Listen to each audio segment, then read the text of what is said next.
Ikaw ba ay may motor at gusto mo makatipid sa iyong gasolina? Ito ang gagamitin mo, kapatid.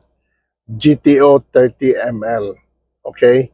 Unang-una, pag-usapan muna natin ang change oil mo. Magkano gastos mo sa change oil? 250, 300, 400. Depende sa langis na gagamitin mo. Pag GTO ang gagamitin mo, garantiya ang gastos mo sa change oil mo every 1,000 kilometers is only 100 pesos against doon sa mga gastusin mo. Okay, now paano mo to gamitin? Ilagay mo po ito sa inyong makina. Unang botelya, itong 30 ml, the first bottle, ibuhos po nila lahat ito. And then the next 1,000 kilometers, kalahati na lang po at kalahati na lang.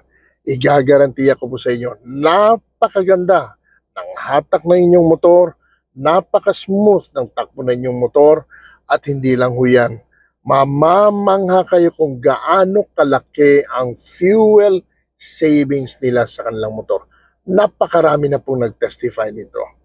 Sila na lang po ang magsasabi at makikita nyo po yan sa YouTube namin at sa mga pages namin. Ang GTO 30ml. May motor ka? Gusto mo ng solusyon sa iyong problema? GTO 30ml or Green Technology Oil.